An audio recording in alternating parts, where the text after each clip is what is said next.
Olá, tudo bem? Meu nome é Marcos Cardoso, eu sou produtor cultural e moro em Salvador do Sul, interior do Rio Grande do Sul, sul do Brasil. Esse vídeo é parte de um documentário chamado Arte em Cena, as artes cênicas e seus múltiplos elementos. Essa série foi pensada para você que trabalha com teatro ou com dança e que de alguma forma quer conhecer um pouquinho mais sobre os diversos elementos que podem vir a contribuir para o teu trabalho em cena.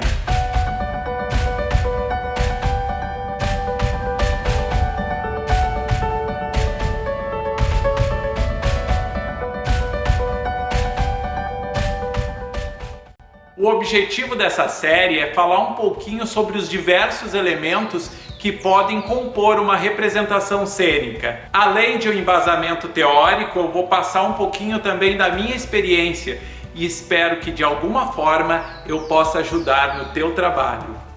O episódio de hoje é sobre caracterização.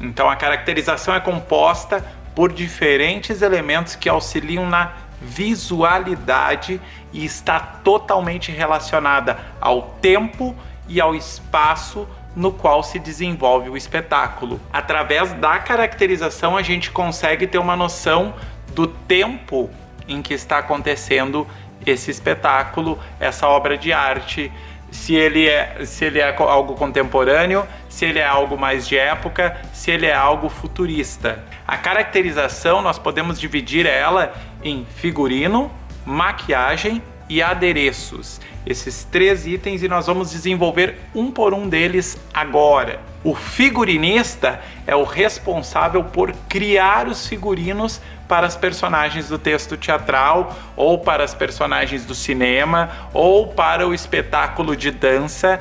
Então, é esse figurinista que vai assistir aos ensaios, que vai compreender sobre o que esse grupo quer falar e a partir dali ele vai escolher texturas, vai escolher cores que dialoguem com a temática, vai buscar os cortes do tecido necessário e as composições que precisa para representar o que esse grupo quer falar.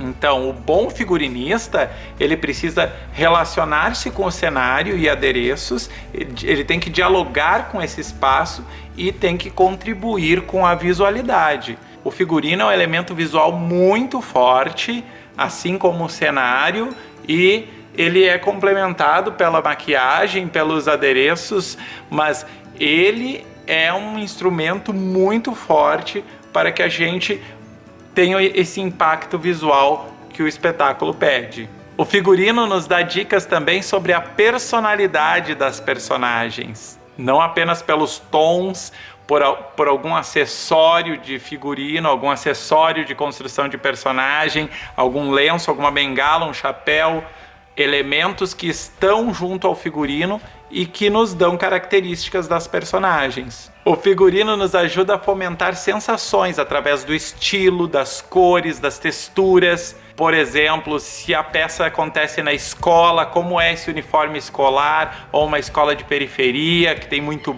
brim, muita jaqueta, muito couro.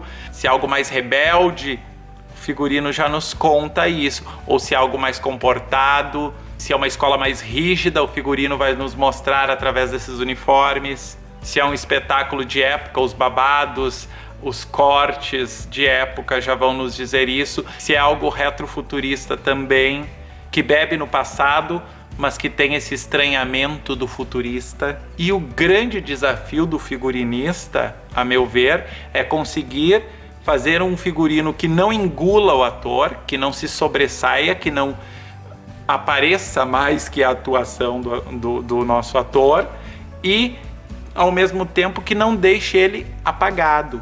Então, é essa sensibilidade do figurinista que vai ajudar muito no sucesso do espetáculo. O maquiador é o responsável por transformar a visualidade dos atores na visualidade das personagens. E aí, se é algo de época, vai ser um bigode, vai ser um cavanhaque, que talvez seja pintado, talvez se use de apliques para poder construir essa personagem. Se é uma bruxa, a gente pode colocar um queixo de látex, um nariz enorme, podemos usar uma composição com máscaras, com acessórios, para que o personagem surja.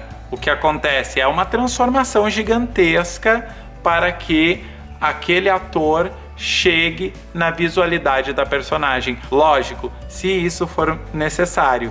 A maquiagem pode ser simplesmente um pó, uma base e um lápis, dependendo da proposta do espetáculo, dependendo do que esse grupo quer falar. É importante falar sobre a maquiagem, que nós estamos falando aqui da maquiagem artística e não da maquiagem social, que é aquela que se usa para o trabalho, que se usa para festas, para eventos, né?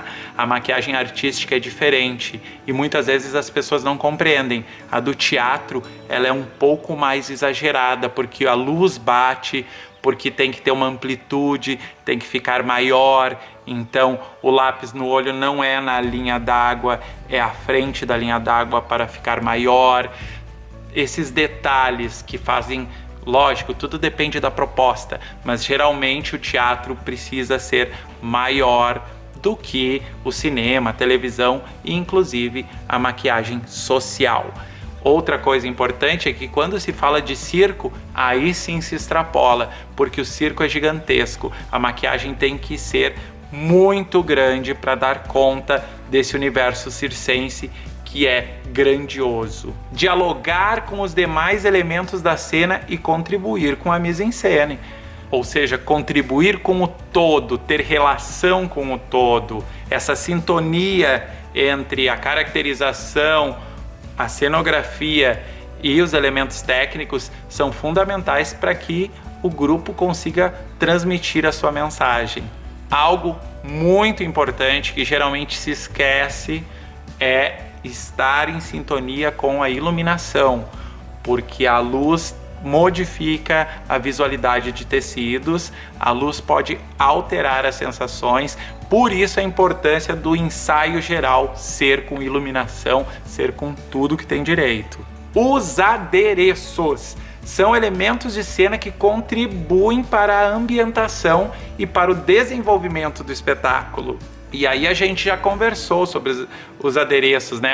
É uma bengala, é um chapéu, é um lenço, é uma sombrinha, são esses elementos. Cada vez mais a gente percebe cenários menores, um maior número de adereços para tentar dar conta da história que se quer falar, justamente por ter pouco recurso e ter que se reinventar com o pouco que se tem.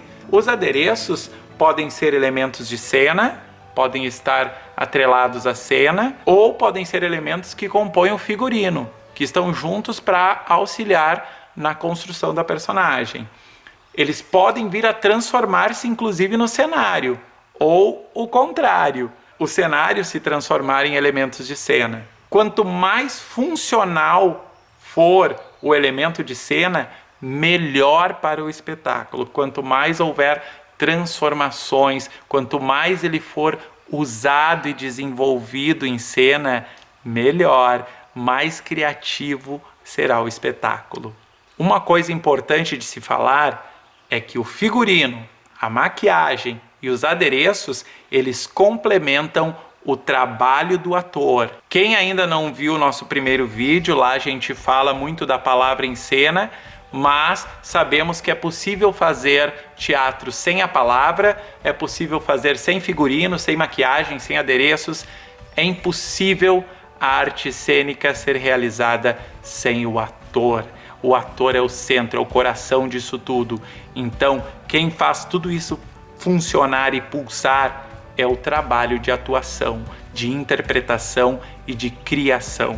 Como construir uma boa caracterização? Usando a criatividade para trabalhar com elementos que contribuam para o que o espetáculo quer contar. Esse é o foco. O que eu quero dizer? Qual é a mensagem que eu quero passar? A partir daí, eu vou buscando elementos, eu vou buscando a linha de ação, a ajuda de outras linguagens para construir e para poder dizer o que eu quero dizer da forma que eu quero dizer. Lembrando que o teatro, a arte cênica em si, é a arte do como isso acontece. Espero que de alguma forma eu possa ter contribuído para o teu trabalho com essas informações. Qualquer dúvida ou sugestão você pode postar aqui embaixo nos comentários. Eu vou deixar no final desse vídeo a playlist completa desse documentário. Muito obrigado pela tua atenção e até o próximo episódio.